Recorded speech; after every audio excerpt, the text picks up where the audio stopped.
మాజీ మంత్రి ముద్రగడ పద్మనాభం ఆధ్వర్యంలో కాపు గర్జన నిర్వహించారు. కాపులను బీసీల్లో చేర్చాలని ముద్రగడ డిమాండ్ చేశారు. ఈ బహిరంగ సభకు కాపు సామాజిక వర్గానికి చెందిన ప్రజలు భారీగా తరలివచ్చారు. కాపుల సత్తా చాటిన తుని కాపు ఐక్య గర్జన సభకు తరలివచ్చిన వేలాది వాహనాలకు 300 ఎకరాల పార్కింగ్ ప్లేస్ కూడా చాలలేదు. దీంతో వందలాది వాహనాలు జాతీయ రహదారిపైనే నిలిపివేయాల్సి వచ్చింది. తునికి ఇరువైపులా దాదాపు అన్నవరం నుంచి అనకాపల్లి వరకు కాపు గర్జనకు వచ్చిన వాహనాలతో హైవే నిండిపోయింది. ఐక్య గర్జనకు నంబర్ 1 న్యూస్ ఛానల్ సీఎండీ మంచాల సాయి సుధాకర్ నాయుడు అన్నవరం నుంచి ర్యాలీగా సభకు వచ్చారు. ర్యాలీలో వందలాదిగా వాహనాలు ఆయన వెంట వస్తున్నాయి. ఈ ప్రపంచాన్ని ఎవడు ఆపలేడు. మమ్మల్ని బెదిరించారు.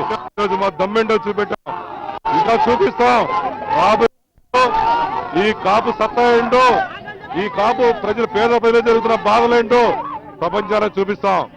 ఈరోజు కొన్ని చోట్ల టీవీ కరెంట్ ఆపేయచ్చు, కానీ ప్రపంచాన్ని ఆపలేడు. ఎన్నో సంవత్సరాల కళ ఇదిరా బాబు. అందరూ ఒకసారి కలవాలి. అందరూ కలిశారు. ఇక మన సత్తా ఏంటో నాయకులారా, రాజకీయ నాయకులారా, మీరెవరో మమ్మల్ని శాసించలేరు. మమ్మల్ని ఎవరు శాసించలేరు. ఈ కాపు యువతే మిమ్మల్ని శాసించే రోజు వస్తుందని కూడా మేము తెలియజేస్తాం. ఇది కాపులు పడుతున్న బాధలను చూపెట్టడానికి ఆ కులంలో పుట్టాను కాబట్టి నా బాధ్యతగా నేను రాష్ట్రం అంతా తిరుగుతున్నాను. ఈ రోజు ముద్రగడ పద్మనాభం గారు దీక్షకు నేను మద్దతు ఇస్తున్నాను.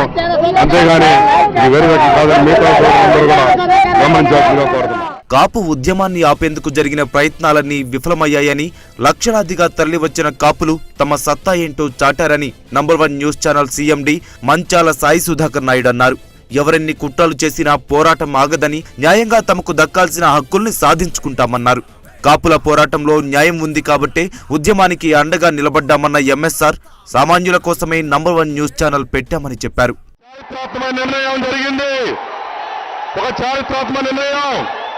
మన హక్కులు మనం సాధించుకుంటున్నాం. మీరందరూ సిద్ధంగా జైల్లో పెడతారా? పెట్టండి. ముందు మేము ఉంటాం. చారిత్రాత్మక నిర్ణయంతో మన హక్కులను సాధించుకుందామన్నారు మంచాల సాయి సుధాకర్ నాయుడు. జైల్లో పెట్టి ఉద్యమాన్ని అణచివేయలేరని అన్నారు. కాపులను టీడీపీ వంచిందని, అన్యాయాన్ని సహించక పోరుబాట పడదామని సాయి సుధాకర్ అన్నారు. కాపు ఐక్య గర్జనకు కాపు సోదరులు భారీ ఎత్తున తరలివచ్చారు.